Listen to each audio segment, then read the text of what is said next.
Hello, everybody, and welcome back to OMB Reviews. I am the critic who is a cynic. How is everyone doing this evening? Happy and blessed Monday, and welcome to episode 546 of the Welcome to Oz. What did I just say? Of the Welcome to Asgard podcast, where tonight we're going to talk about Mickey 17 dropping to third place this weekend. That's right, we did get the actuals from the weekend in, and as I had expected might happen in my box office breakdown video, that Mickey 17 might actually lose to a new film from this weekend called Black Bag. Sure enough, with the actuals coming in, that's exactly what happened. And so even though they tried to put out this number that put it up $10,000 up against Black Bag, turns out actually it lost pretty clearly to that new release. And so dropping to the number 3 spot after your opening weekend last week is not a good place for it to be domestically. Though some good news you could argue is that it actually made a little bit more than what the charting initially anticipated, as the film ended up making about $90 million. It has now made about $90 million worldwide, as some of the internationals were a little bit behind in their ultimate reporting. So we will talk about that tonight. We'll also, of course, talk about a couple of things that I have been following in the box office, and I finally saw The Electric State, the full movie. Didn't see it all the way through by the time FNT happened this past Friday. Have now finally seen it, and boy, oh boy, is that film being overrated by the family over on Criticlist. So we'll talk a little bit about that. And we, of course, have to talk about the Snow White box office, because that is coming up this week. Was not in the title of the video, but I figured, hey, we're going to talk about it because we talk box office here. And that is the biggest film coming out this weekend. And oh boy, the tracking for that film continues to be worse. Every single time I look, it gets less and less and less every single moment, every time. And it's going to be a pretty abysmal opening weekend for that movie. And with the budget that we know of costing a bare minimum of roughly $270 million, and that was back in 2023 that number was first being reported. Yeah. Let's just say things are not looking good at all for the film. It is also, of course, the Feast of St. Patrick, so a blessed St. Patrick's Day out there. Someone who is very proud of their Irish heritage. I've always been a huge fan of St. Patrick's Day, and as I've gotten older and, of course, grown deeper in my faith, the Feast of St. Patrick has become that much more important. If you've never heard the breastplate prayer before, or sometimes known as the Lorica, or the Deer's Cry, these prayer, this very powerful prayer, the Christ before me, Christ after me, Christ, above me, very, very powerful words, and a beautiful prayer. I recommend looking into it. It's fantastic. I've been posting about it a lot today on X, on Twitter, social media, and check it out. Also, please make sure to, I will say, pray for many of the people on Twitter. I just had a back and forth going for the last, 10 minutes or so with somebody on there trying to defend pornography, and it was very, very sad. And I said I would pray for him, and I have, and I just ask that you also pray for him and anyone else who is impacted by the atrocity that is the objectification of people that it leads to directly by its very nature, just to keep those people in your prayers. And so before we go any further, though, please make sure you smash that like button. Also, make sure you light up the fire button over on Odyssey, and smash the button as well. Let's go ahead and say hello to our people hanging out in the chat. We had Bruce hanging out at 4:45.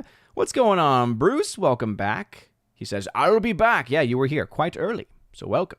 Gary, Banjo Sandwich Worthington. What's going on, good sir? Really wanted to enjoy this, but it let me down in the supporting cast. The supporting cast, Ruffalo was pants. Yeah, you're absolutely right. Talking here about the cast of Mickey 17. I mean, you look at the performance given by Robert Pattinson, and it's really good. It's one of the best performances that I've seen, not just this year, but really the last few years. And it's good enough to where I think, if the Oscars were fair, it would maybe be considering him. Maybe we'll have him for Ravens consideration for breakout performance type thing, because it was that good, I think.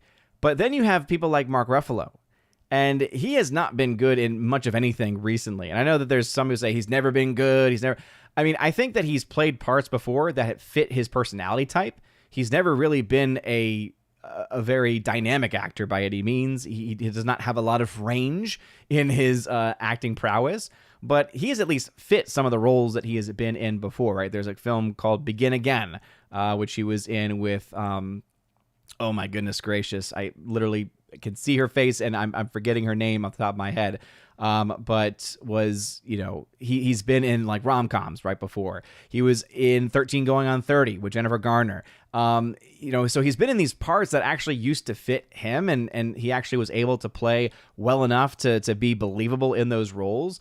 But then he recently have just really hit that same tone, that same note over and over and over again. His Bruce Banner especially, it's like, okay, that's just Mark Ruffalo on screen. That's not Bruce Banner. You can't ask him to really play a character. And then in Mickey 17, he's supposed to be this like over-the-top, dictator-esque type personality. And it's obviously trying to do also a Trump impersonation as well. And so it just rubs you the wrong way in every single way. Whether you are going in it with a political mind, it's going to bother you, right? If that's something that you just don't want to have, in your movie. Even if you go in with a non-political or an apolitical mind, you still go and look at it objectively as a performance and say, what in the world are you doing, dude? Like, it honestly, it's that bad. It's that bad of a performance that it makes you want to stop watching it. It makes you want to walk out. It makes you want to press stop and just never come back to it. And so, can't say I'm surprised that it's doing as poorly at the box office that it is, at the moment. Anyway, Snorpoopus Cuber, hello, what's going on? Hello, humans and other quitters, what's going on, Snorpoopus? And yeah, going back to what Gary's point is, just one more time, it was one of my most anticipated films of the year, 2 years running. And then it just... major letdown. Let's see. Wendy Hunter. Wendy, what's going on, Wendy? Saying hello, chat. Hello to you, Wendy. Welcome back. We got Laura, the Mother Major General story. What's going on, Shorty Short? Welcome back. She is, of course, one of our mods here, and she will lay down the law if she has to. Wendy Hunter trying to say, I just finished watching The Electric State, and I don't know what to think. Yeah, it's a hot mess. Narratively, it is a hot mess.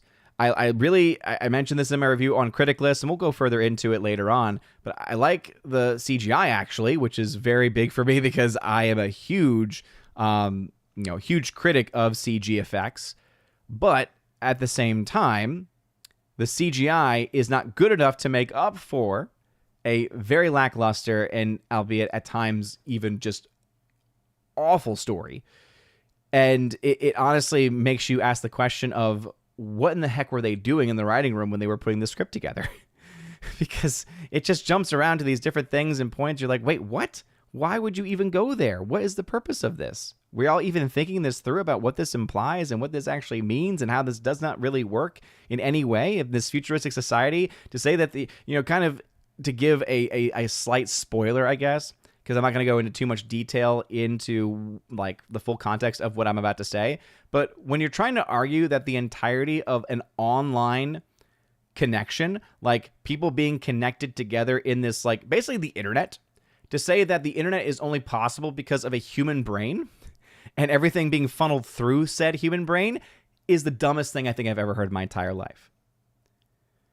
Especially as we are now entering into that age of AI technology and of, machine learning and all these other things, to try to say that the human brain can somehow be utilized to create the internet in some capacity is just stupid. It's really bad. So again, I'll go into more details when we actually get into the review of that movie. But again, that won't be towards until about the end of the stream. Jimmy A, hail Odin in chat. What's going on? Carl Jacobs, hello to you. Jeremy Sikowski, evening Odin, everyone. Good evening to you. Welcome back. Glad to have you here. We got Thanatos. Felicitas. What is going on, Thanatos? Carl Jacobs, make my day. Tell me Snow White will open under $45 million and will lose in excess of $300 million.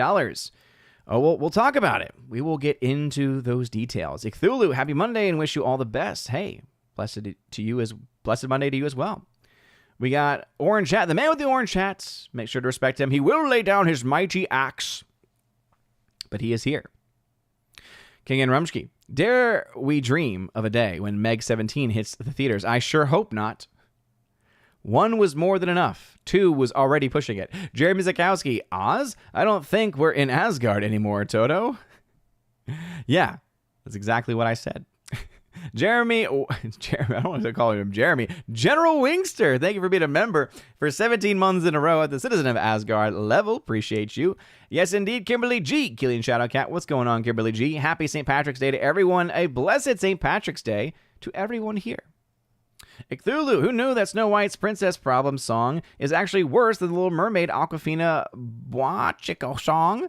I'm astounded. Have you heard it? I have not heard it at all, actually. I don't believe that, though, Cthulhu. I think that's hyperbole. I hope that's hyperbole. I'm sorry. Nothing can be worse than... Like, nothing can be worse than that. Especially if it's being sung by Rachel Zegler. As you all know, I am not a Rachel Zegler hater. I think that she is not a great actress in the fact that she's very green. She hasn't had a lot of performances to her name in movies. She doesn't really translate well to the screen, I think. I think would be a much better if she's just stuck to stage acting, because that type of performance that she gives works really well on the stage, and she has the voice, she has the pipes. The people out there that just go out of their way to say, like, she's not a good singer, she can't sing, I'm like, I'm sorry, dude, like, you don't know what you're talking about. She absolutely can sing. And like, that's actually what got her known and what got her really on the map in the first place, was that she had a lot of these, social media posts of her singing, right? With her vocal coach, doing other things like singing in different ways. So she absolutely has the pipe. She has the vocal talent. Unfortunately, she also does not understand how PR works, or at the very least handles PR very, very badly, very, very poorly. So again, I not even having heard this song, I honestly just cannot believe that it's as bad as that. Because not only was the song bad in Little Mermaid, but then everything about the sound was terrible too. Again, if Rachel Zegler's at least the one singing, I don't know if she's the one singing it or not, but if she is the one singing it, she can sing. So, Sahil99, what's going on, Sahil? Welcome back. Do you have any favorite movie trailers or scenes that you visit often? I love the fight scene from The Watchmen with the comedian, and Domino scene from V for Vendetta. V for Vendetta, that's a great scene. I'm not a huge fan of Watchmen. I think it's vastly overrated. I know there's a lot of people that love that movie. I'm sorry, like, Zack Snyder is so overrated, and if you go back and rewatch his movies through the lens of Zack Snyder, they don't really hold up very well. And I know that's not a very, a very popular stance to take, but I'm sorry, like, they just really don't stand up well. Not even 300. Again, there's some really cool things in 300, but when you look at it, it's like, okay, here's the same slow motion nonsense that he's been pushing in all of his movies ever since he started making movies. And oh man, the CG really, the effects don't really hold up as well as you would think, because he overuses them to such a vast degree. But going back to the initial question, are there movie trailers or scenes that I go back to often? So not as much recently, but over time, I used to really love to watch the opening scene to Dark Knight. Dark Knight's opening sequence is fantastic. We actually I had a movie, club back at the last high school I worked at, and one of the things that we did was we talked about opening sequences and how they set the tone and the impact that they can have. And so some of the big ones that I mentioned and was showing clips from were things like The Dark Knight, but then also too The Third Man. If you've never seen that one before, the opening sequence, I believe it's Third Man, starts off where you see a bomb be put into the trunk of a car, and the entire opening sequence is the camera following this car, and it's going through like a checkpoint, it's going through a crowd of people, and the whole time you're just like, when is this thing gonna blow up? And so it's this huge tension building. That's a good scene. That's a really good one to watch. So those are the first two that come to mind, at least when it comes to scenes that I've seen several times and think of. CM Chunk, what's going on, brother? First reactions for Snow White are good. That must mean it's good, right? Here's the thing. Again, you're gonna hear maybe a different take here than maybe you'll hear it from other places, but if it's coming from the media accounts that are known for shilling for Disney movies, even when they are bad, then yeah, it's not a good sign when those are the things coming from them. Because it's like, okay, this is the same nonsense you always spew. It's like the nonsense from Deadline when they spew that $180 million production budget for Captain America. You're like, okay, no, that's not true. Anyone with two brain cells to rub together can figure out, okay, yeah, Disney's never been forthcoming about their budgets. Their budgets have always been at least $100 million more expensive than what has been reported by the trades. So, okay, probably shouldn't really trust them with much. But if it's coming from a more broad, spanning group of people, shills included, it could indicate, and here's what I honestly think is likely to be the truth and likely to be the case. I would not be surprised if this is a mid-movie. I wouldn't be surprised if this movie is actually not atrocious, but is also not great either. And what that means is that at that decent level, that mid-level, it's going to be able to, especially with these early reactions, even if these early reactions are completely fabricated too, right? And again, there's a huge chance that could happen, right? This happens a lot in Disney movies, right? But it's going to be enough to convince some of those, on the fence, normie audience moviegoers, if they start hearing enough positive things about it. If you start to hear things like this is the best live action adaptation ever, or the best live action adaptation since Cinderella, or, name your movie, that might be enough for some people. It's not going to move the needle a whole lot, though. So I still think this movie is going to have a very disappointing opening weekend. However, if the film ends up being that, where it gets those kinds of middling reviews, it probably will do better than what the current tracking is. The tracking right now is just everything is going downward. Everything is tracking down. And I don't see that changing too drastically. But the one thing, of course, that can always change that is word of mouth. So I don't think the word of mouth on this movie is going to be fantastic. And again, the early reviews are really not the ones that can be trusted, because these are people who likely were, given free access to the film, were flown out, were given goodie bags worth hundreds, if not thousands of dollars, right? We know that the access media who gets access to these films early like this and get invited to premieres and we know, right, that oftentimes their reviews are tainted by those types of things. This is something that even they themselves have mentioned, right? Shout out to Gary of Nerdrotic, right? Shout out to Gary, because he was the one that was, uncovered and exposed that sci-fi podcast from back in the day, a few years ago. And in the podcast, they basically admitted to the fact, right, that they have absolutely had their reviews impacted by things like the access they get.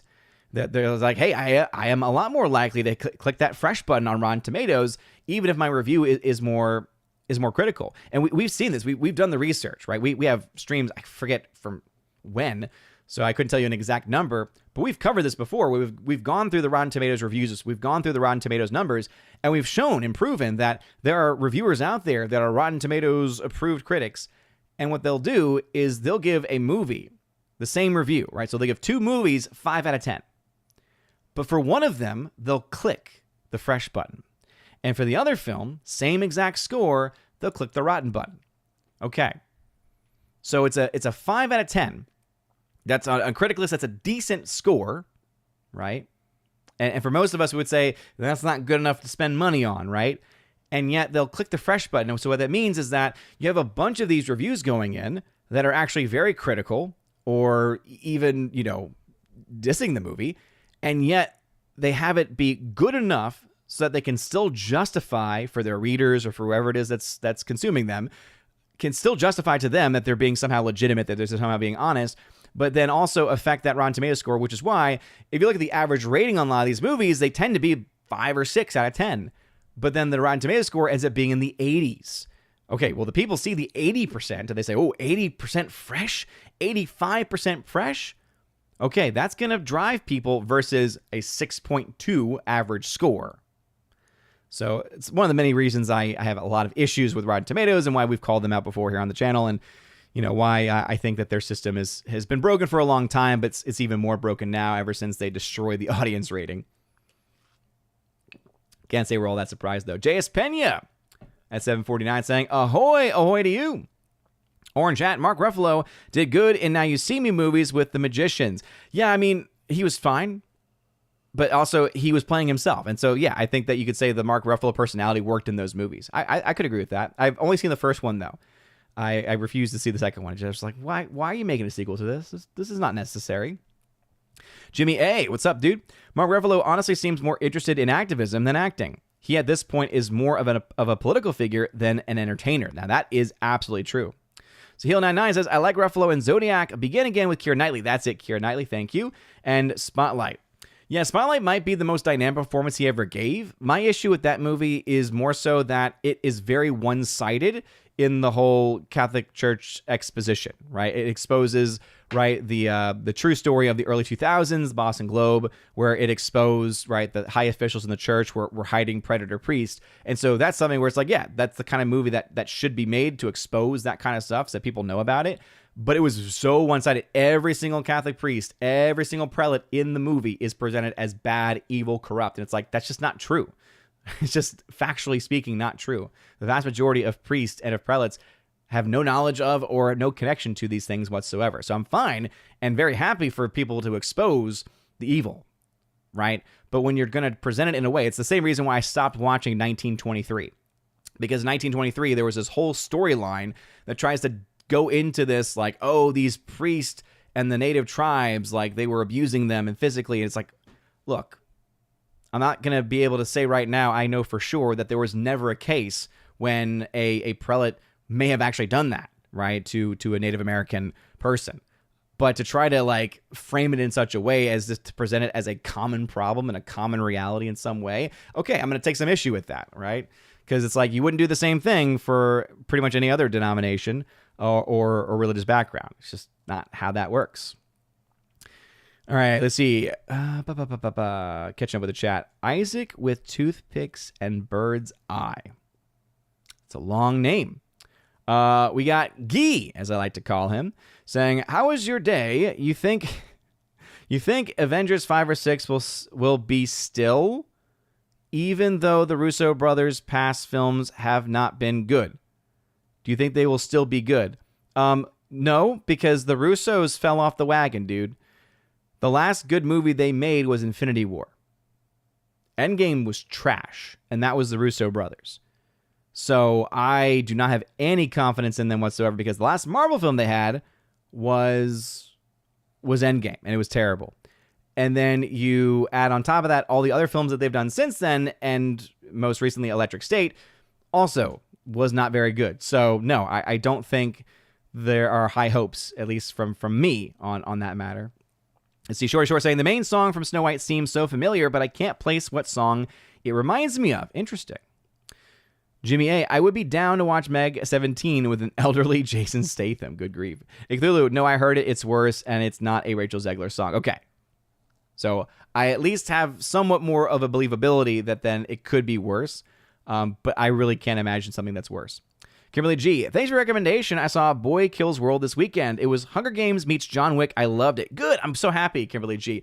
I was laughing from the get-go because if you've ever seen Wet Hot American Summer and you know about the whole thing with the talking can of, was it the can of vegetables? I forget exactly what he's a can of, but one of the characters becomes, because of falling into this vat or this little pit of like vile chemicals, gets mutated because he falls in there with a can of vegetables. And so it gets mutated into a talking, walking, moving can of vegetables. It's hilarious. But it's the same guy who did Arby's commercials for a long time too. And he's just got this voice. And so a lot of the beginning of Boy Kills World is his voiceover. And so the whole time I'm just laughing because I'm like, oh, this guy, I love this guy so much. And he's doing a like inner world type thing. It's so good. I love it. Shorty Short saying, you mean the Squawk song from Mermaid? Horrible. Yes, the Squawk song. Oh my goodness, the Squawk song. Nightmare fuel. Jonah Wingster, you're being a simp for Rachel, and I really don't appreciate it. Sure, General Wingster. By the way, you changed your name, but you still have the same profile picture. Forever Sci-Fi, what's going on, brother? Caveat Ties, what's going on, brother? Short, I've rewatched the Batcar scene from the Batman quite a few times. Ooh, is the one chasing Penguin? That's a good scene. The R says Zack Snyder equals GOAT. Absolutely not. Short. Oh, and the Mini Cooper chase scene. There we go. From the Italian Job. I've seen that several times. Nice. Okay. I've actually never seen the Italian Job. Keely Chow, what is going on? Jimmy A, I found myself watching clips from Bob Marley, One Love. More than I would like to admit. The movie was decent, but had some great moments. I just have no interest in ever seeing that movie. Let's see. Laura saying, last one, we don't talk about Bruno from Encanto is such a phenomenal song. I've probably watched it 100 times. It's a very catchy song. Yeah, that's a very, like, short. If you want to, Laura, if you want to talk about underrated films, I think that we could definitely say Encanto is up there. Encanto, if they ever make an Encanto 2, that film will probably make $1 billion. It'll be like a Moana 2 situation where the people who have watched that film after the fact on streaming, on physical media, is massive, right? So much so that they have that whole Encanto experience now in Disney. It's huge. And that doesn't mean that, everyone likes it. It doesn't mean, anything else. But it's definitely going to be quite big. Let's see. Arnold, hey, what's going on? Says, howdy, great to see your live event again. How's your Lent going so far? What did you end up giving up? Well, thank you for being here, Arnold. And I don't really ever go into the full details of that because it's just not the place to publicize those kinds of things. But what I will say is that as far as doing some extra things, trying to add additional days of fasting is a huge thing.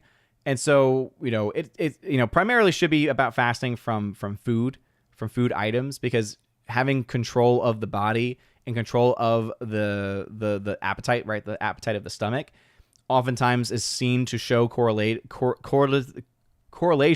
between having control of other areas of your life.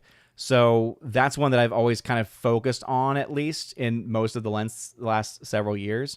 And then, reading scripture every day. So elements of that, but other things too.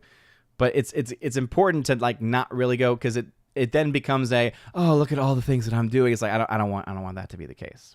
So I love getting recommendations though. Reverend Sci-Fi, the plot of this sounds more similar to Mirror Mirror than the animated Snow White, but at least Mirror Mirror had actual dwarves. Yeah, I think Mirror Mirror absolutely had more connection to the actual story than this movie seems like it's going to be going to.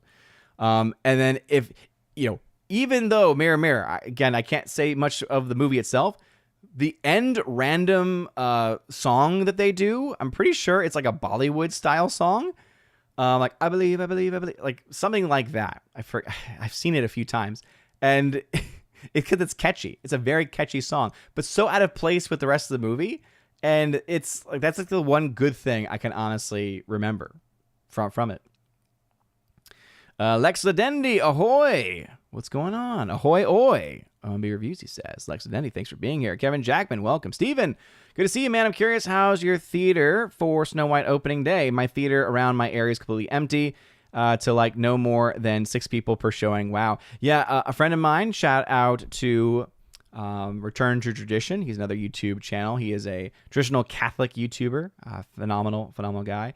But Anthony, he told me, I think some people here watch Anthony Stein, Return to Tradition. He's awesome.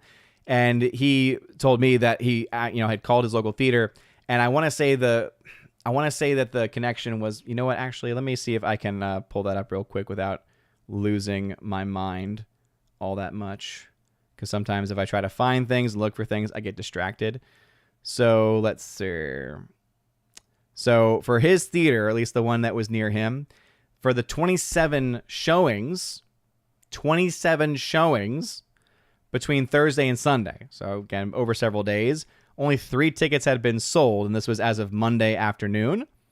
And then inside of a mall, during the same time frame, 34 showings over that same time, and only 25 tickets have been sold. So yeah, this is definitely not selling very well by any means. Not selling well by any means, but it is something where we have to remember those pre-sales are not always the end-all be-all. Remember that oftentimes walk-up audience can make or break a movie.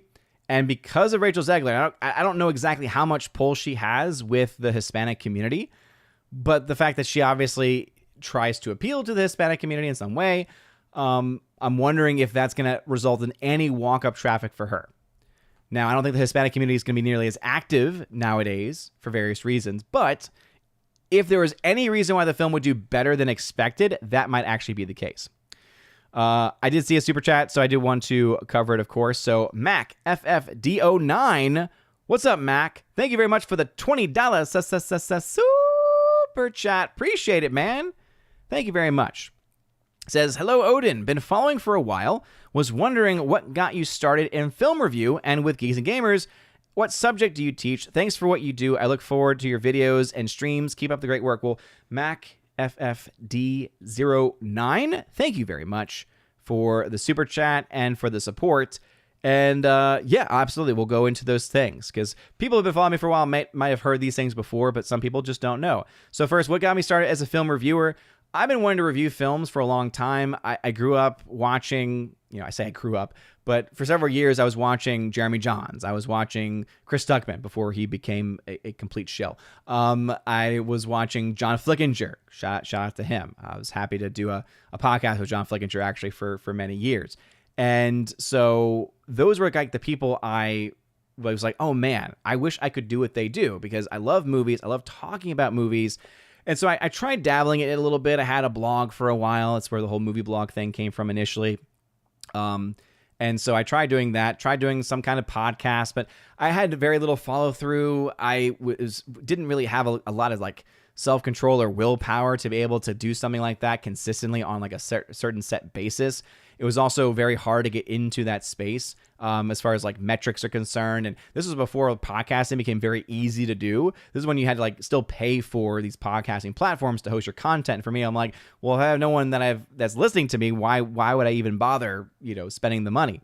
And then, fast forward ahead to when I finally discovered Geeks Gamers because I was obviously very interested in Star Wars. And so when The Last Jedi came out, I was looking at different videos and all of a sudden I discovered Geeks and Gamers and I realized, Jeremy is not only speaking a lot about a lot of the things that I feel about this movie, about the problems of the film, the problems of the movie, but also too, he spoke in a way that was not very scripted.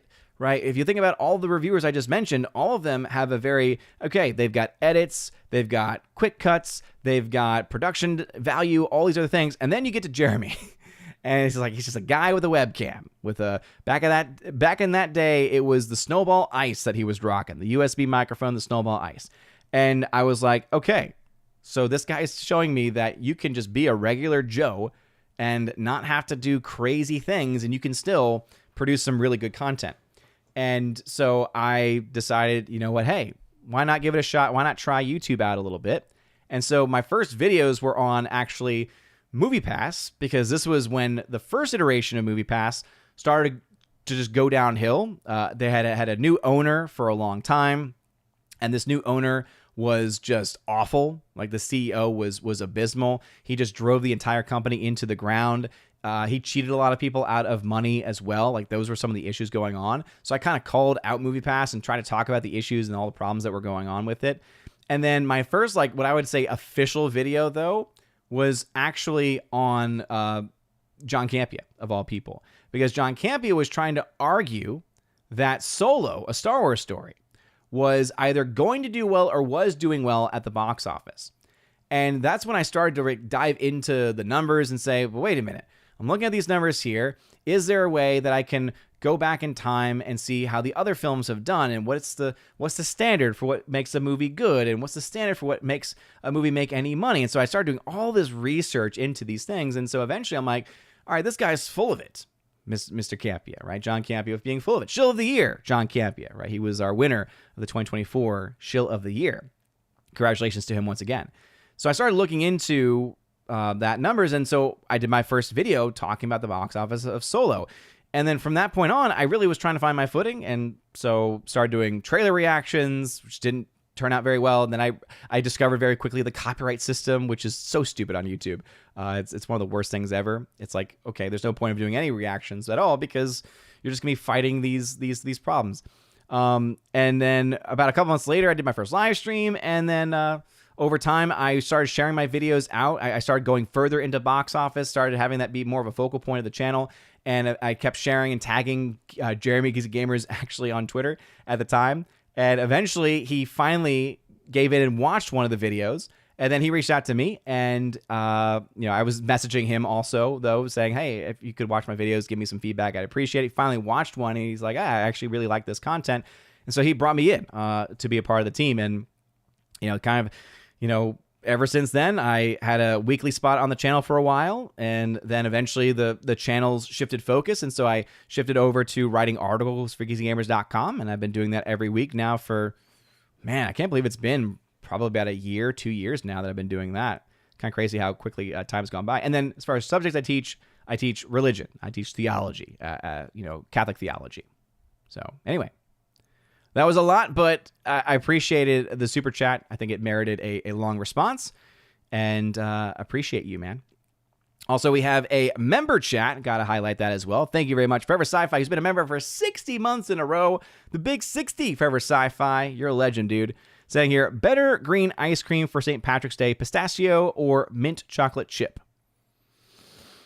Man, honestly, I'm so stuck in my ways. I'm like a vanilla ice cream with chocolate syrup, and then make it into ice cream soup.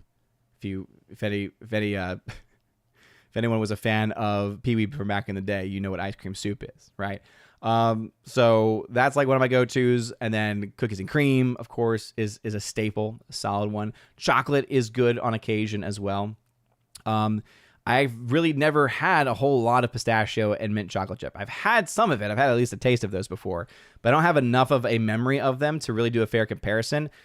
Right now, though, if I had to choose one, I'd probably go mint chocolate chip. It just sounds really good right now. So anyway, thank you for that member chat. All right, let's jump back into the chat, and then we'll jump into our first story. That's kind of how things go here. If everyone's like, whenever we start talking, we typically talk about the topics because the comments usually bring them up. But I usually will, move the camera over and go into things more officially once we get through some comments, and I feel like I've caught up a little bit. Okay.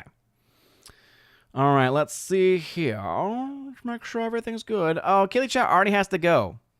You never stay very long, man. Makes me very sad. Makes me very sad. Sacre Bleu, the deadly poke of Zorro. What's up, Sacre Bleu? Good evening, Odin in chat. Sorry I'm late, but princess problems. Sigh. I get it, man. Raichu, happy St. Patrick's Day. A blessed St. Patrick's Day to you, Raichu. Your film that you won in the Ravens Bowling giveaway is on the way. It's in the mail. Steven, what are your thoughts on the update with Jonathan Majors confessing he did strangle what? I did not hear about that. That is very surprising. I thought the case wasn't he acquitted? Why would that even be coming out? I'm very confused by that. Again, haven't heard about it. Steven, funny how the same people calling us racist for wanting Little Mermaid to be white are the ones upset the big Hawaiian dude with ice cream is not white tourist. Hypocrites, I tell you. Big Hawaiian dude with ice cream. I'm very confused by that. King and Rumsky, speaking of Endgame, do you think the movie would have been good if they took out about 30 minutes of the woke junk? I mean, maybe, but remember, the wokeness is not why that film's bad. The movie's story is just not very good. Even if you look back and go back in time, the interviews that the writers and the directors were doing, they did not agree with how time travel worked in their own movie. The writers were saying one thing, the directors were saying something else. When you have that kind of disconnect, it makes sense that the movie was a giant disaster, like a dumpster fire of narrative. I know there's people who are like, but man, we got this amazing moment. Like, look, I get it. I was feeling that, right? When Cap America takes Mjolnir, you're like, whoa, okay, that's fun, that's cool. And there's some other moments too. The snap done by Tony Stark. Okay, I get it. All right, I get the feels there. Doesn't change the fact that the story's just not good. And I love that more and more people, as time has gone by, are starting to kind of admit that and start to realize, oh yeah, it really isn't that good. It hasn't really aged very well. But most people admit and agree and have consistently said, Infinity War was actually really, really good. Honestly, I knew Endgame was in trouble when they did the whole fake out with them going and finding Thanos and killing him, like, just right off the bat. And you're just like, okay, what the heck is going on? This is stupid. Yeah. From that moment, I was like, okay, this does not bode well. Steven, who you like more, Carol G or Becky G? Carol G or Becky G? Are you talking about like in the chat? I don't pick favorites. Let's see. Shorty Short. I've heard that they never found any bodies or mass graves at the residential schools in Canada. Weird the mainstream press didn't cover that. Nope, they never do. They always cover the controversy for the clicks, and they don't ever care about what the actual truth is. Yeah, that's never been found.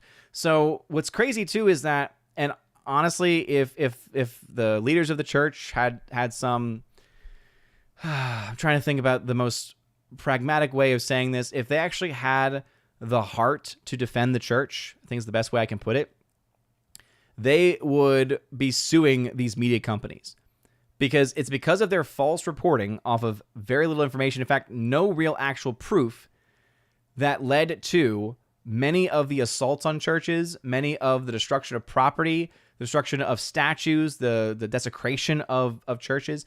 All those things happened as a reaction to the reporting that was being done.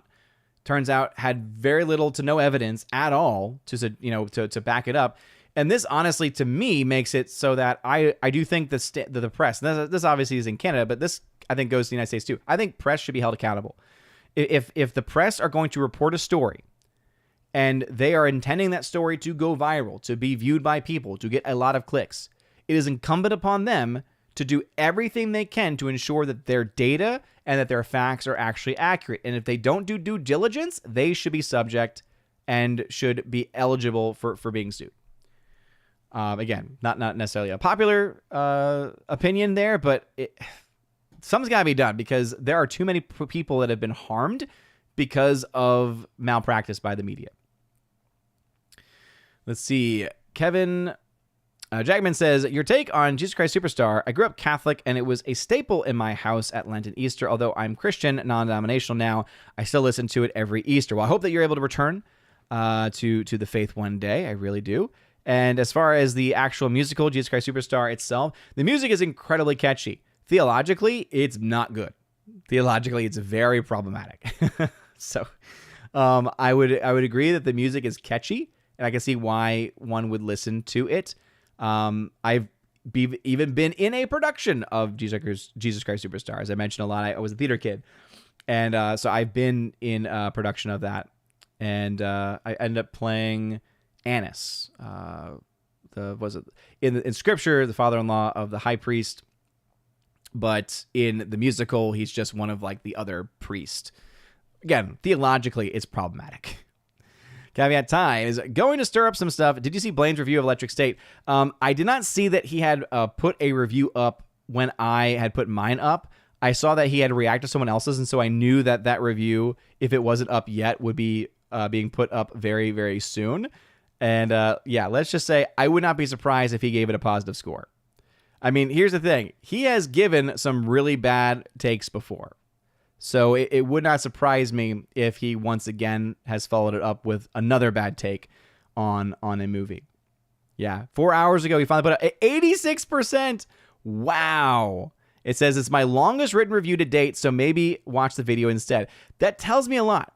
It means he spent a lot of words trying to justify why he likes the movie. That's how I take it. Okay. So I'm going to dislike his review automatically, because 86%, you've got to be kidding me. The story is garbage. And again, you can enjoy a movie. And that's the thing I always try to say.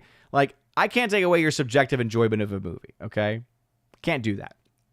But if you're going to, in any way, try to argue that a story or that a movie is objectively good, right? Okay, then I'm going to take some issues. Then I'm going to take some problems. Anyway. Laura saying, we don't talk about Bruno, but it was my wedding day. It's so catchy. It really is. Steven, actually, what's worse is the same people calling racist with The Little Mermaid are upset the actress playing Lilo's sister is not fully Hawaiian and is mixed. Wow, again, hypocritical. I mean, that's just the thing, though. A lot of the people that are complaining about that are just not even real. Like, that's the thing. Social media and the social media mobs are not real. A lot of it's manufactured. A lot of it's overblown and given too much focus. And that's why if these corporations just ignored the social media noise, nothing would really be impacted in their sales. It's because they've listened to the mob that anything has actually, been impacted. I was listening to some lectures earlier because I take classes for a site. It's an awesome site, Institute of Catholic Culture, provide free courses on philosophy, on theology, scripture, tons of stuff, all for free. And they offer certificate courses too. You can audit the courses, all for free. And so I'm trying to finally finish those now that I'm on spring break from school. And so I was trying to finish my philosophy course. And so we're going through the Republic in this section of the course. And Plato's Republic is honestly just so brilliant. And his criticism of democracy is very, very pointed.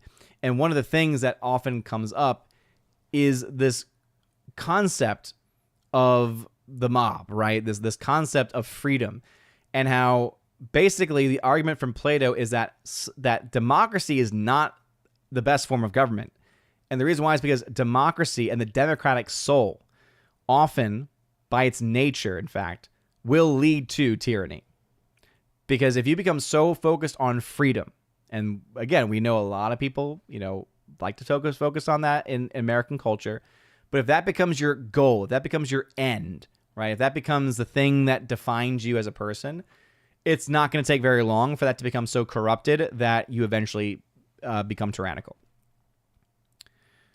Anyway, recommend not only that course, but of course also the works of Plato. Gary Banjo Sandwich Worthington, I have stopped drinking alcohol 8 weeks in so far. Boom, Gary Banjo Sandwich. That's awesome, dude. Congratulations. That is fantastic. King and Rumsky, sounds like Snow White is getting about the same theater audience as Captain Marvel. Am I right? No, Captain Marvel did a lot better.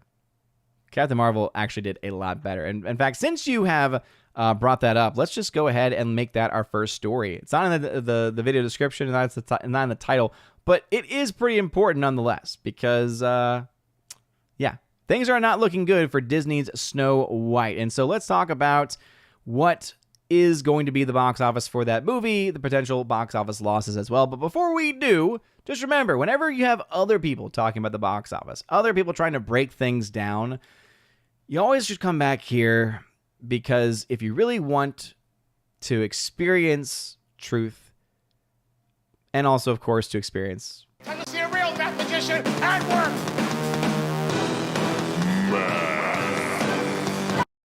To see a real mathematician at work and some math. All right, let's go ahead and dive into it. I love that video so much. People usually ask, where does that come from? It's actually from a staged version, an off-Broadway show called Puffs. I know, hilarious.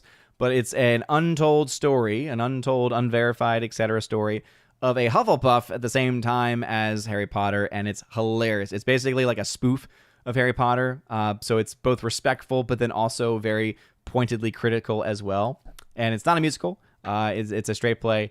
And anyway, that's a scene towards the end when the Battle of Hogwarts is happening. And so, I love that scene, though, because the whole point is that he's a kid from Jersey, that guy. And he was a math savant, but then he was on his way to like a major university to scholarship to go to this thing, and then he gets a letter from Hogwarts and he realizes and he finds out that he's a wizard, and so now he has to start over, and he's not very good at magic, and so this kid who was like ready to like go off to be this math savant is now like, oh no, I have to be here now I'm not very good at anything. It's so good. Anyway, let's go into it. So Disney Snow White is not looking very good right now. So the early projections for the film, and we'll get some official ones coming out over the next couple of days as these early reviews are starting to come out. All very, very conveniently positive, by the way. Not so positive, though, for the box office. And so this weekend, of course, Disney Snow White comes out. Right now, according to Box Office Theory, which does 5-week tracking, it's always fun and interesting to see these things as they track, is projecting right now that the domestic opening weekend for Disney Snow White is going to be only $37.5 to $53 million. Keep this in mind. Over the last few months, at one point, the top end of the box office for this movie was hovering around 75 to 80-ish million dollars. And that was under that mindset of, oh, it's a Disney movie, it's live action, okay? It's going to bring in your typical audience of families and kids, etc., right? So that's kind of where it was going. But as every day has gone by, and as those pre-sales have not really shown a lot of excitement for this movie, they have been trending down quite a bit. So from that high end of 75, 80 million, now the high end is $53 million. So the average opening being projected right now is only $42 million. That's right. We could see this movie open to either less than $40 million or slightly more than $40 million. Now, what do I think is going to happen? It wouldn't surprise me to see it make between 40 and 50 million, because I do, as I said before, think you will have some normie audiences impacted by these early positive praiseworthy reviews. People buy it, all right? Not a lot of people, not as nearly as many people as they used to, because people are a lot more careful with their money. But there are still a lot of people that can be impacted by those types of things. So I do think that this movie has that chance of doing 40 to 50 million dollars. If it sees it come in more than 50, again, a lot of that's going to be that word of mouth, and a lot of it's going to be because of these early reviews. And I wouldn't be surprised if there's reporting that it's the walk-up traffic that has made the difference there. And so, again, will the Hispanic community have a role to play in here? We never know until the actual numbers start to come in. I'm not very big on projecting things this early out when all we have are pre-sales, because it's fool's gold. It's really hard to predict these things. And so I leave these to much smarter men than I, in this case. Box Office Theory is one of the better ones, and one of the ones that I trust a bit more here. And so 37.5, though, to 53 as a high-end domestic opening is abysmal. He also has the long-range forecasting of what he thinks the total domestic box office is going to be. And right now, the low end is 94 million domestic and only 157 million domestic at the high end of things. Again, early on, the high end was closer, was well above and beyond the $200 million range, with a minimum of, I think, 125-ish or so. That means the average right now being projected is $113 million as a total domestic. If that happens, and this movie only gets to about 115 million domestic, and we see a typical domestic international split, as we usually see with these types of Disney releases, yeah, this movie making it to $300 million worldwide would be a very difficult feat for it to be able to accomplish. So as of right now, with no data to speak of, keep in mind, this is all conjecture. This is all based off of, there's some historical standards here, and so it's not completely out of the realm of possibility for the films to fall into the ranges here put forward by Box Office Theory. But as of right now, I would say the worldwide total, it wouldn't surprise me to see the film do somewhere between $250 and $450 million. And again, that's quite a broad spread there, right? But even at that higher end of $450 million, we're still dealing with a massive flop. And Disney really does not need yet another flop on their record here. Obviously, last year they had a bit of a comeback, right? They had $3 billion movies, right? The only $1 billion films that come out last year were from Disney. You had Deadpool, Wolverine, you had Inside Out 2, and you had Moana 2. This year, it's looking like they're going back to what they had been doing for the last few years, where they've just had flop after flop after flop. In the case of Captain America: Brave New World, we're talking about hundreds of millions of dollars being lost there. We're going to see something very similar, though, with Disney, because remember this from Forbes, okay? All right, Forbes.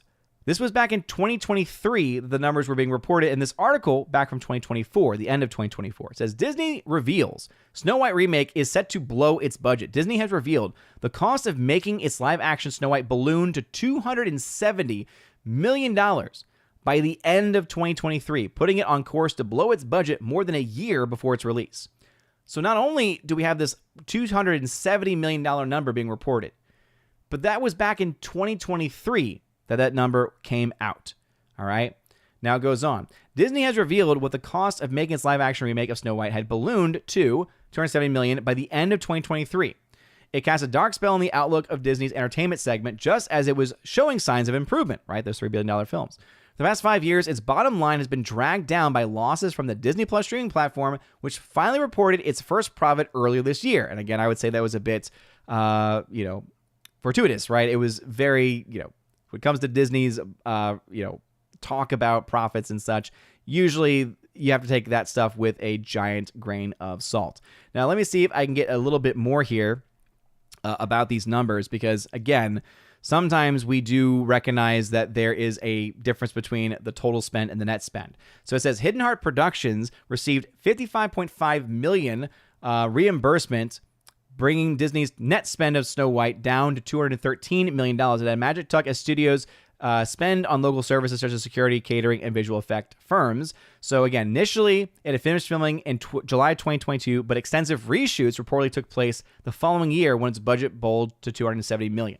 So again, this is a movie that right now, again, as far as net spend is concerned, looks like it cost about $215 million. But that was, again, as of 2023. So that is not including any of the marketing, but is also not including any of the post-production that might have been needed on the effects on this movie. So the chance of this film actually costing around 250-ish or more is very, very likely to be the case. It goes on to say, earlier this year, Disney announced that it plans to invest $5 billion over the next 5 years in films, television, streaming shows made in the UK and Europe. It follows $4.5 billion spent on production over the past 5 years. So that's the one thing that we're going to find out what the numbers is, right? Unlike for Captain America: Brave New World, which did not film in the United Kingdom, we're not going to find out the real budget. And that's why I think there are so many media companies that are willing to run with that lie that is the $180 million production budget that they report for that film. They can't do that for this one. And the reason why is because the truth eventually will come out. We've actually already got early enough indications of what the spend was. So we'll find out what the final spend of this movie was probably over, the next several months or so when those, pieces of information finally come out.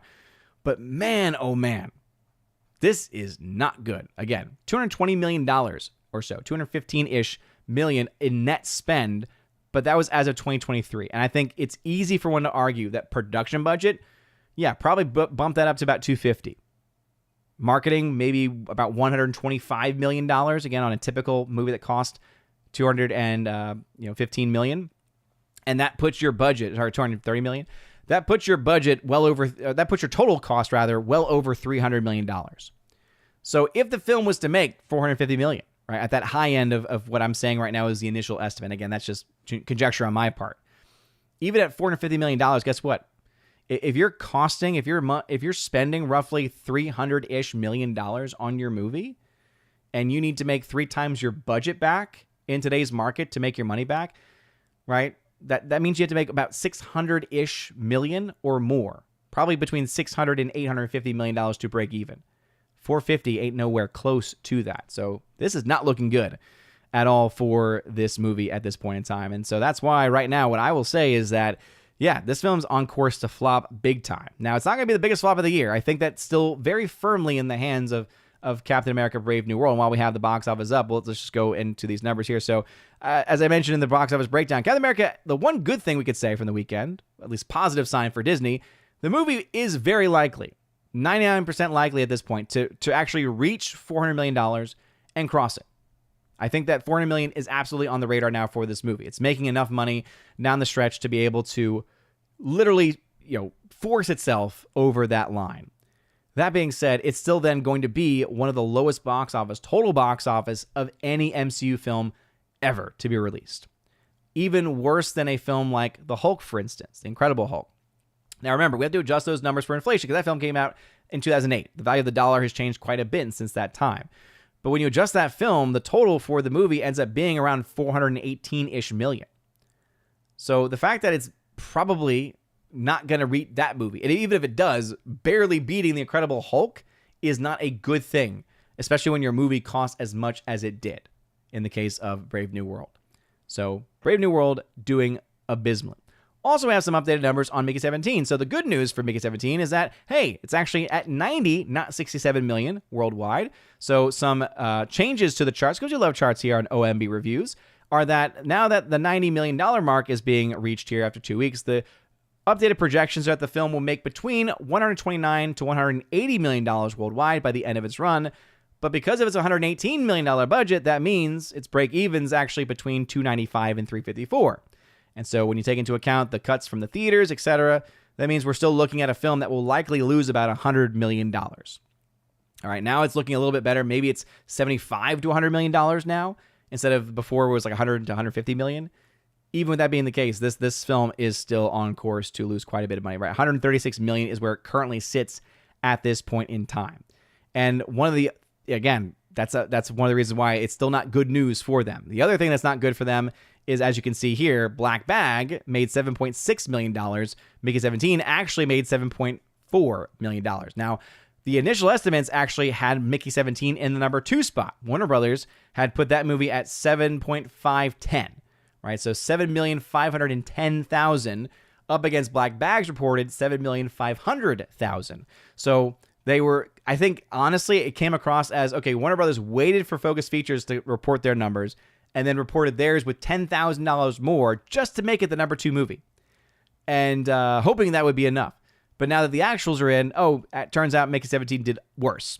So 61% drop.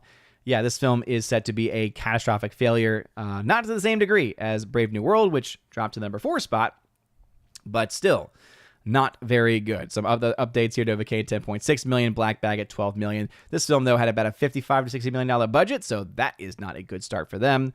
And it is just, bad news all around, unfortunately, for the box office. But anyway, covered all the topics there, I believe.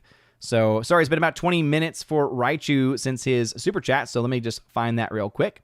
So, Raichu, thank you very much for the $2 super chat, saying, McDonald's Filet-O-Fish, yay or nay? I actually like it. If I need a quick meatless meal on a Friday during Lent, the Filet-O-Fish I like. Now, it's not fish, and it's dubious, and anyone who's critical or doesn't like it, absolutely, I would agree with every criticism that you have. But in a pinch, it's good. In a pinch, I don't mind it at all.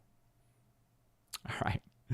Let's head back into the chat. Thank you again for that super chat, Raichu. Appreciate it. You are awesome. Kevin Jackman.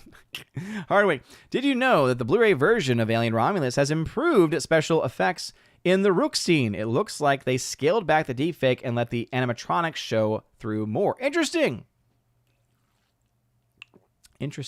Yeah, I didn't hate that movie, but that scene was really bad. Short, people don't realize how difficult non-edited videos are to make unless you are good at speaking. This is very true. And that's the other issue, is that for me, I've always struggled with, if I can't get the first 5 to 30 seconds right, it's not going to work. So there have been times before where I just stumble on my words, or I make some mistake, and I have to restart it. If I'm able to get through those first 30 seconds, I'm usually good for the rest of the video. The only times that there's ever been issues before is, and this has happened before, where all of a sudden I realize the audio didn't record, or something technical like that has been the case. Wendy Hunter, thank you again for being here. Thanks for being a member. Your stream is one I try to always catch. Great recommendations, like you said, and a regular person with ethics and charts. Well, I appreciate it, Wendy Hunter. And yes, we do have the charts here. Appreciate it. Thank you.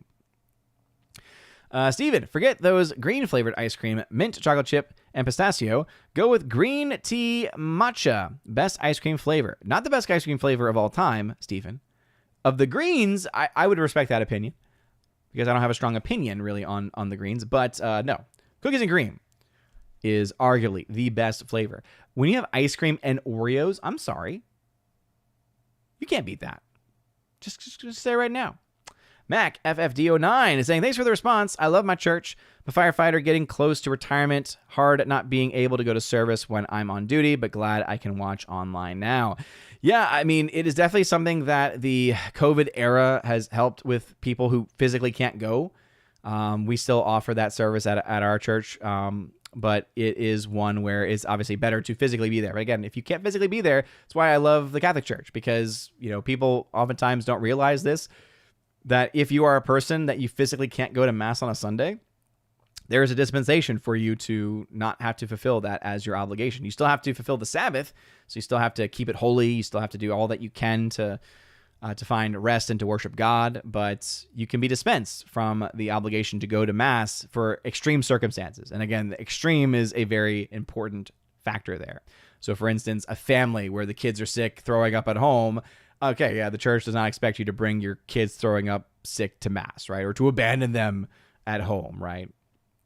Kiki and Remsky, you need to give yourself the excommunicado meme for melting and mixing warm ice cream. It's unthinkable. No. You're not melting it. You're smashing it down, mixing it together, and then turning it. Yeah. Okay. If you thought I was turning it into actual warm soup, no. That's gross. No. Ice cream soup is just the name given to it. That's why I said if you watch Pee Wee Herman back in the day, you know what it is. You just take, again, the ice cream the vanilla ice cream, chocolate syrup, and you mix it all together, and then it becomes like a soup-like substance. It's still cold, though. Come on. Then I just stop complaining. I tell you this all the time, that I have it set on the most conservative setting. I can't control it other than that. Hardwick, it's obvious that the real reason you don't like The Little Mermaid is because you don't want people to watch it and be tempted into lust by the sultry voice of that siren Aquafina. I almost couldn't get through that all the way. Clearly that is the case. The sultry voice of that siren Aquafina. Yes, I'm afraid that people are going to hear that chicka wah wah and be like, ooh. Riverside, the time travel nonsense was bad, but the Avengers solution to the blip was even worse. In World, it was an awful idea. For the MCU, it just made a huge mess. Agreed. Yeah, very, very bad. Not to mention, they created the Fountain of Youth, and then they just abandoned it. It's like, okay, you've just now guaranteed, because if you forget, when they're trying to enter the quantum realm, at one point, the laser makes them, like, younger again, and it's like, oh, so you now have the technology, and you can figure this out, to literally de-age someone. Not to make them look younger, but to literally make them younger. Okay, we're just going to gloss over that little fact. Hardwick. Locked comes out this Friday. Since you liked Boy Kills World, there is a good chance you'll like it as well. It's another Sam Raimi produced Bill Skarsgård movie. Oh, did Sam Raimi produce Boy Kills World? Interesting. Geek64, what's going on, brother? I'm late, but just wanted to say happy St. Patrick's Day. Blessed St. Patrick's Day to you as well, Geek64. Thanks for being here. Of course, Kevin Jackman, of course. Wendy Hunter, I finally watched Moana 2 on streaming. I tried to keep my expectations low, but I failed and was slightly disappointed. Yeah, I mean, it's not garbage. It's not the worst thing I've ever seen, but it's also just not good. There's nothing memorable about it. The music is just bland as all get out. And you're still going to just be watching, like, if you have kids, the kids are just going to be watching the original one. It's like, why would you even want to waste your time on the sequel? Wendy Hunter was happy about the math. Kincaid Rumsky was like, that's the stuff. Hardwick, I think Avengers Endgame had an overall good idea with the time travel plot, but mixed in too many bad ideas, like keeping the past 5 years untouched, amongst other things. Jimmy A., are there any chances Jonathan Majors getting an Oscar nomination for Magazine Dreams? He might make a comeback like Josh Brolin, who I believe had a similar scandal earlier in his career. Well, again, according to Steven, he apparently admitted to doing something bad. Again, I don't know if that is true or not. Let me see if there's any actual reputable news sources. Let's see. I wouldn't call them reputable because it's Rolling Stone of all places. But I saw a bunch of ones saying, oh, he made a comeback. He made a comeback. Newsweek, again, wouldn't call them credible by any means. So, yeah, we can bring this up. Just that way people know that it's not just my word for it. So I would say this will probably make it more difficult. Jonathan Majors, according to Newsweek, Jonathan Majors reportedly makes disturbing domestic violence admission, according to this one. It says, Jonathan Majors has admitted to domestic abuse in his relationship with his ex-girlfriend, according to Rolling Stone. Rolling Stone obtained an audio clip of an alleged September 2022 conversation between 35-year-old Marvel star and Jabari, 32, in which he confesses that he aggressed her following a disturbing incident in which she claims he slammed her into a car, dragged her back inside their home, and strangled her. Per the outlet, Rolling Stone published the bombshell report on Monday. I'm ashamed I've ever... Majors, who dated the dancer from 2023, says in the audio clip, I've never been aggressive with a woman before. I've never aggressed a woman. I aggressed you. You strangled me and pushed me against the car, Jabari replies. Yes, all those things are under aggressed, yeah. Majors admits in the recording per Rolling Stone that's never happened to me. Already I have an issue with this because it's an audio recording obtained by Rolling Stone, and we live in the era of AI. Now, I'm not defending him, because this very well could be true. This very well could be the case. But a random audio recording from Rolling Stone, not much there right now for me. Because I said something sarcastically in your eyes, well, clearly it's more than that. Something inside of you, yeah, towards you. What? The alleged altercation, I'm glad they're using that language. The alleged altercation took place when the then couple were living in London while Majors filmed season 2 of the Disney Plus Marvel series Loki. Jabari's rep did not comment on the newly unearthed audio per Rolling Stone, while the outlet is also waiting for comment from Major's attorney or rep. The incident was noted, blah, blah, blah. So no one's actually confirmed that this is real yet. The only word that we have as of right now is from Rolling Stone, and Rolling Stone doesn't have a good track record of being honest. So again, Not saying the dude is innocent, not saying this did not happen. I'm going to wait until we get further context and information and evidence on this. Cthulhu, please watch Valiant's budget breakdown. That's not 215 US, it's 215 UK. The actual budget is $280 million. Again, this is off Caroline Reed's reporting. And no, she mentions dollars. $270 million is what she said. Right? It was 217 million reported budget, which results and translates to 270 million US dollars. And then what I mentioned at the very end was how it is. So Hidden Heart Productions received $55 million. It's already been carried over there. Disney's net spend, according to Caroline Reed, $213 million. So he might have new information. If he's working with, again, this is from a 2024 article, so there might be new information that shows otherwise. But if he's looking at the same article that I am, she has already done that calculation. So no, it is actually $250 million. I was again, as far as reporting on the article, I was correct in that reporting. Rob D, hello Odin, I just got here. Did Mickey 17 flop that bad? Yep.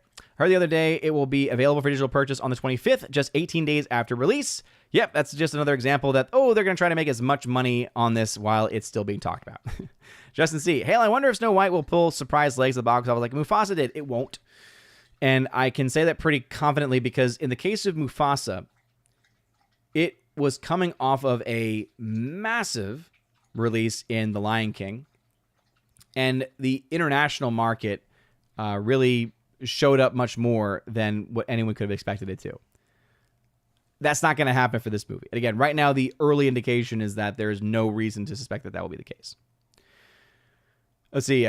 Also, time of year is a big part of that, too. J.S. Pena had to say, not relevant, but since I assumed you're not a drinker, how do you celebrate St. Patrick's Day? By praying the prayer of St. Patrick, the breastplate prayer, the Lorica prayer, and by praying for his intercession. Really the way it should be done. I wish there was a really good traditional Latin mass commemorating St. Patrick. Unfortunately, we don't have a daily mass near me where we could actually experience that. But yeah, I try to celebrate the way that the only secular thing I do is on occasion, most years I watch either today or on a day close by the Boondock Saints because it takes place on St. Patrick's Day. Orange Hat chocolate chip cookie dough mixed with mint chocolate chip. That's pretty good. Carl Jacobs, worst ice cream I've ever encountered. Squid ink ice cream. That's a real thing. Ew. No, thank you. Wendy Hunter says, ice cream soup is the best. Darn right it is. Laura saying, Owen's in a good mood today. I don't know if that is sarcastic or not. Oh, man. Mr. Dill, as I will call him. What's going on? Welcome. Orange Hat. I finally am getting around to Dune and Dune 2. They're okay, but dang, I get sleepy watching them. They are long. They're long and boring. Short. Cookies and cream is indeed the best ice cream, but personally, I love vanilla. Oh, nothing wrong with that at all. Vanilla is a solid choice, but gotta add some chocolate syrup. Hardwick. McDonald's created the Filet-O-Fish to convince Catholics to eat there on Fridays. It was not the only solution they tried. CEO Ray Kroc tried, I kid you not, a vegetarian pineapple burger. Ew. Glad that they discovered the Filet-O-Fish instead. It's a good change. Cthulhu, you are incorrect. It's UK dollars. It's not US dollars. The article is in error. Here's the thing. Seeing that Caroline Reed's the one that's reporting it and has access to it, and I know that Valiant also uses her as a source and has commended her before. No. The article, again, I'm reporting what the article is saying. Valiant might have his own information. I'm reporting what the article is saying, and I reported the article correct. Cthulhu, forgive me, I wish in no way to sound curt, much respect always. Well, appreciate that. But keep in mind, I do not always agree with my brother, Valiant Renegade. We have disagreed before, to the point where people thought we hated each other, which is always very fun to think about. Hardwick, what do you think of Jack Reacher's stance on ice cream flavors? I honestly don't remember I don't remember what he has said on that. Is that from the Jack Reacher movie that he mentions this, or is this from the Reacher series? I honestly don't remember. All right. We are getting close to 9 o'clock, so we'll go ahead and wrap things up there. Thank you all very much for watching, and I will just do one more cursory search, just because, Hulu's really pushing hard that the budget is actually more than what is being reported by Caroline Reed. But again, there is no other person reporting that massive of a budget than Caroline Reed. She's always the one that is really exposing the Disney spend. Now, again, that is what it was in 2023. So that means that there absolutely could be a lot more of a spend that has happened since then. But what she's reporting in her article is that as of 2023, the budget had ballooned to a pretty massive degree. So, again, I'm just going based off of her reporting there. And so I'm not saying it did not cost $280 million to make. It would surprise me if it's ballooned to be about that much money. I'm just going based off of her own reporting. So that's all that I can do in that regard. And so let's see. Snow White budget. According to Brave's AI generated one, it says Disney live action remake of Snow White has a reported budget of $240 million, but the total budget, including marketing and distribution costs, is expected to be as high as $300 million or more. It sounds about right to me. Let's see. World of Real is one who has commented on that being the case of it costing $260-ish million. This makes it one of the most expensive live-action Disney adaptations of all time, trailing only 2017's Beauty and the Beast and 2019's Lion King in terms of production cost. The break-even film would need to earn at least $600 million at the box office. Again, I would say if it costs upwards of $300 million, the budget $240 million, yeah, that'd be about right. But like $680 million, so not 600. It's not looking good for Snow White, folks. It is definitely not looking good for Snow White. All right, let's get these last comments in before we say our goodbye. So Mr. Dill saying, it's funny because Oda is one of the only 3 people who has a free pass to not say my name on YouTube correctly. I appreciate that, man. I really do appreciate it. For good reason, I assure you. Cthulhu, I know Valiant brought up the actual documents, so the article is incorrect. I hope that you'll use his numbers going forward. Oh, I see your little winky face. No, I'm going to go based off of official reporting.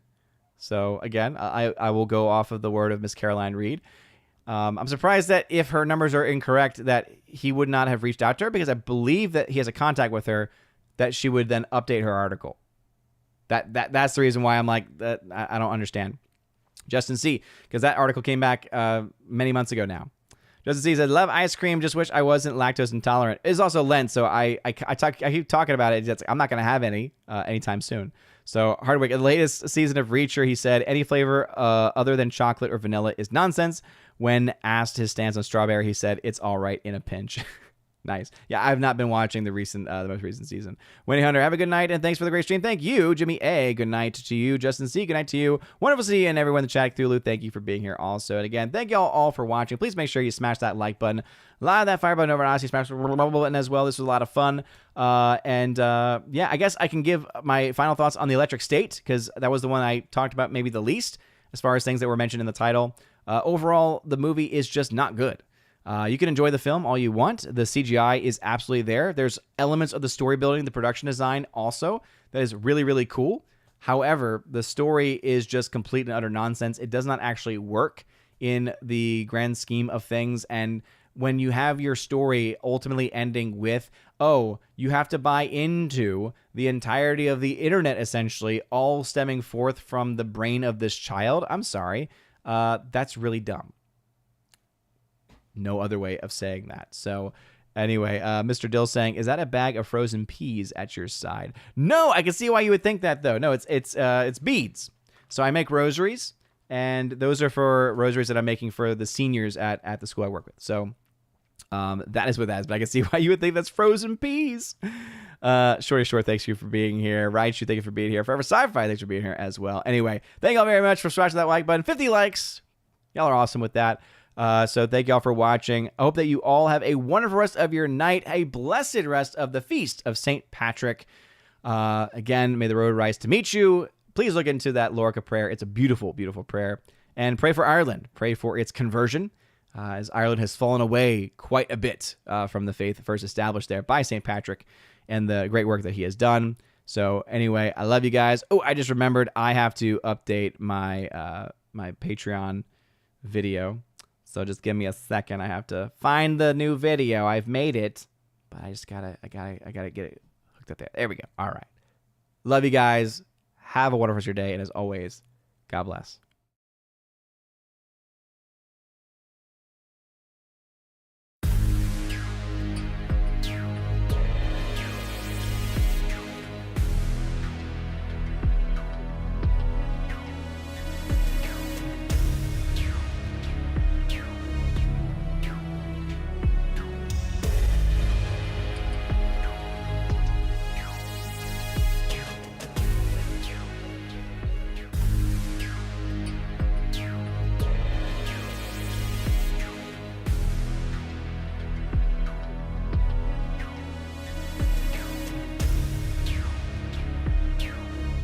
Now for a huge special shout out to all of my Chosen of Valhalla members, starting off first with my people on Patreon, Father Luca Illich and Miss Martin Muses. Check out her YouTube channel by the same name, Miss Martin Muses. Also to my Subscribestar people, Matt317. Check out his Twitch channel by the same name, Matt317. And lastly to my YouTube member, Mr. Roy. Shout out to you, good sir. And if you want your name shouted out at the end of every live stream and video, check out the top link in the video description below where you get access to that. Also, you get access to a plethora of other things. You get your name listed at the end of every live stream and video, like you saw in those names that came up before this video started. And also access to a giveaways channel that I host over on the Discord server where I give away 4Ks, Steelbooks, Blu-rays, all kinds of stuff. So check that out if you're interested in that. Also, I have an exclusive podcast that I hold at least once a month, and it's always a good time, and you get extra bonus content with that also. So if any of that sounds interesting, again, check out that top link in the video description below. You guys are all amazing, and beautiful people. Have a wonderful rest of your day, and as always, God bless.